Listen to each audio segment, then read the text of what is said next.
Alam niyo ba Lunes ngayon? Ayan ha, kung may trabaho ka, malamang alam mo yung araw ngayon because sometimes, no, not sometimes, but most of the time, Monday or Monday signifies a certain activity in the office, di ba?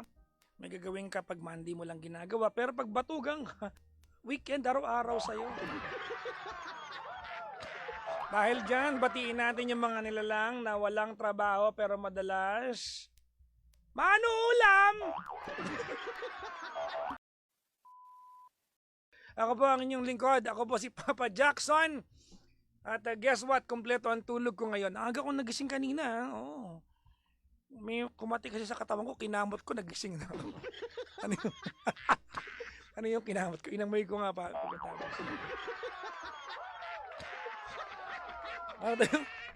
Tenga, ano ba iniisip nyo? Palaswan ng utak nito mga. Ewan ko, kasi yung tiyahin ko nagkukulang pero ang gamit na manika dati lalalupsi. Ano ba yung manika? Dapat ba kailangan labubo ba yan? Parang gano'n? O pwede bang lalalupsi? Barbie gano'n? O dapat ragdoll talaga? Yung totoo yan. Kasi manika, di ba? Anong kategory? Di ba ang dami kong problema? Ang dami kong problema. Problemahin natin kung anong klaseng manika yung ginagamit. Naniniwala ba kayo sa gayuma? Di ba? Punta kayo ng Quiapo, sa paligid ng Quiapo. Ang dami diyang binibenta. Anding, ang tangos ng ilong mo, pinagawa ko po yung ilong ko. Okay? Para po sa kaalaman ng lahat, para hindi po tayo naguhulaan, gawa po yung ilong ko. Okay? Gawa po ng nanay ko. Ha? Nachismis na ako dyan, nagpagawa daw akong ilong eh. Oo naman, nagpagawa ako ng ilong sa nanay ko.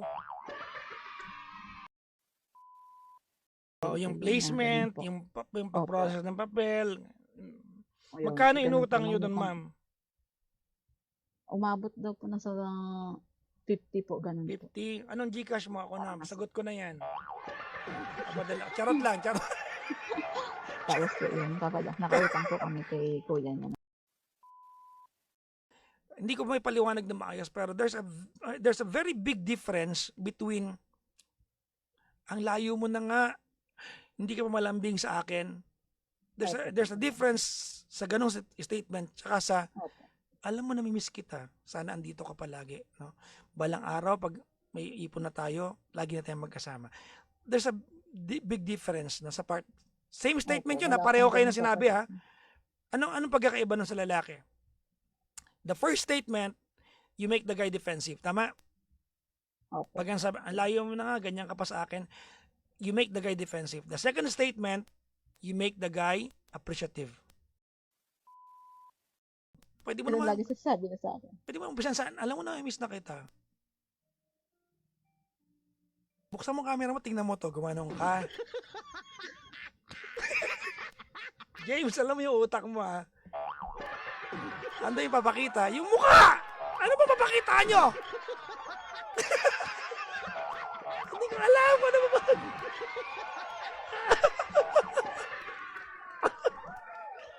I'm just saying ate, ano? I'm just saying, a different approach would help. Kung wala talaga, di maghiwalay kayo. Ano ginagawa ng mga bata? Oh, ikaw, kumain na ba kayo? Parang ganun. ikaw tanongin mo Ganun siya. lang naman ako. Kamusta ka dyan, kamo? Naligo ka na ba? Ligo ka, kamo. Nuda ko. Baka hindi mo na. Nuda kong TV, ang narilihan mo. Isip nyo. Ay, ang bababoy na. Naku, James, ang baboy na utak mo.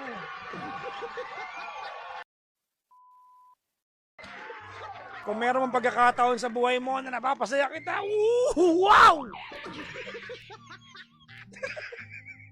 Nagka-DJ kayo ng OA. Wow! Papa Jackson, maraming salamat. Sa bawat gabing mabigat ang dibdib at puno ng tanong ang isipan, boses mo ang nagiging pahinga ko. You speak with so much wisdom.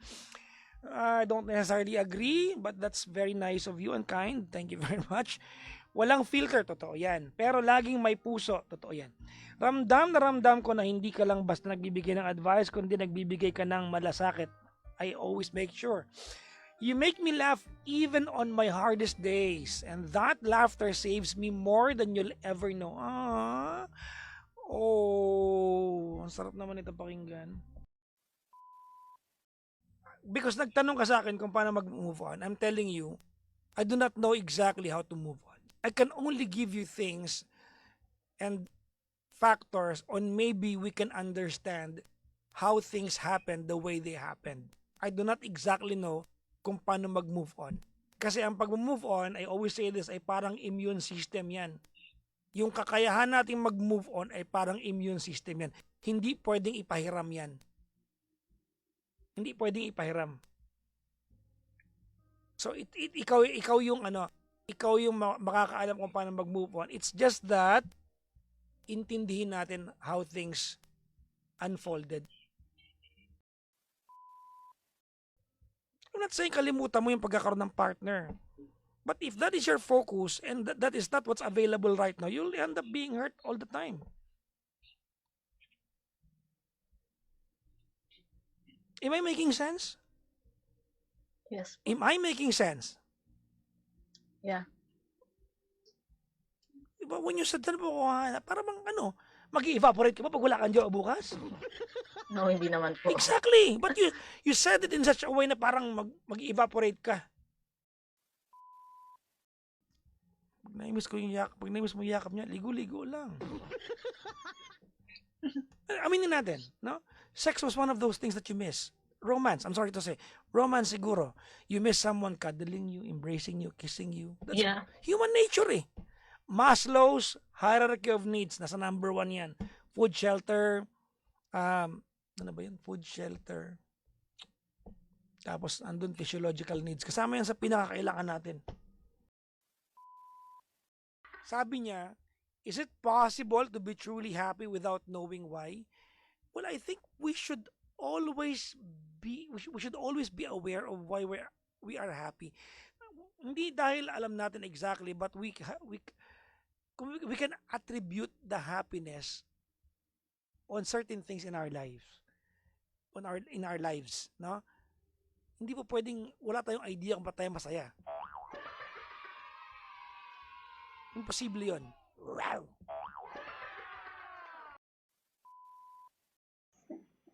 Kaso, hindi kaya yun na yung sagot? Minsan kasi may mga sagot na hindi na kailangan i-verbalize eh. Minsan may mga sagot na alam mo naman talaga pero ayaw mo lang tanggapin sa utak mo. Like yung sagot na aware ka naman na taken siya. Kumbaga yun palang may sagot na eh, na hindi pwede kasi taken siya. 'Di ba? Kumbaga ikaw lang, gusto mo lang ng validation pa. Pero hindi na kailangan eh, kasi aware ka na eh, na hindi talaga kayo pwede kahit ganyan ka-intense yung feelings mo eh. At ang nakakatakot pa dito, the more na mag-hope ka sa kanya, the more na paniniwalain mo yung sarili mo na baka pwede pa kasi hindi naman niya ako nire-reject eh, the more na masasaktan ka din. Because the more you expect, the more you get hurt. Ganun yun eh. Pero alam mo, surprisingly, talagang lagi tayo magkapareho ng kulay, no? Yeah. Ngayon naman with a touch of orange. Uy, sabi nila, Diba? pag ganyan daw, may connections daw mga tao. May connection tayong dalawa. Oo, tapos isa daw sa atin na matitigi. Walang ganon. Huwag mong dagdagan. Langya ka. Ganun daw. Gusto ko pa mabuhay. Hoy, lahat ng nakakatandem mo. Tigil mo. Hoy! Huwag kang ganyan. Kaya nung nalaman ni Sheena, parang ayoko na tumandem kay Cara. Grabe naman. Uy, ayoko mapahanay ha. At pagkakita niya, laking gulat niya. Sa nakita niya. Oh, you're so tall. Like, there's no tomorrow. Oh my gosh. Are you the reigning queen? Oh my God. Oh, I love it. Like, let's go upstairs. Ay, sandali lang po, hindi pa nag-iiwan ng Sino ID. ka? Ako po yung receptionist. Kung sampaling ka, hindi ka namin kilala. I'm Alam mo, sorry. nag-iinit na kami dito, bigla kang... Ano? Bisita niyo po, wala po kasing ID dala eh. Hindi kami nakatira sa magandang kondo. Tenement kami, walang ID. Let's go, King Kong. Ah, sige. Oo, masarap yung ice cream. Sobrang Pasok na po adventurous ako, mo ah. naman. Pagkatapos natin gamitin yung floor wax, ice cream naman. Lagay ko na po sa rep ah. Ha? Wow. Ay, nagbubuksan kita. Kung dagukan kita sa loob ng bahay, Di ba? Lagay ka agad sa ref. Matutunan po kasi ice cream eh. Gaano ka ka-sure na may ref kami? Naka-icebox lang kami. Cooler lang pala. Hindi lang for something yung nangyari. Parang meron na rin kayong connection. Oo. So, nangyayari pala talaga in real life. Yes. Kasi After meron ka namang iba, matira. yung iba naman, hanggang dun lang talaga. Right after, okay, no strings attached, bala ka, may mundo ko, may mundo ka. Ganun. Pero may iba na a-attach. Oo, ikaw te. Ay, hindi ko pa Ganun. na-experience yung ganun eh. Talaga? Oo. Ayaw mo ng ganun? Well, ayoko ng ganun eh. Oh. Yun. Okay ah. So anyway, okay ah.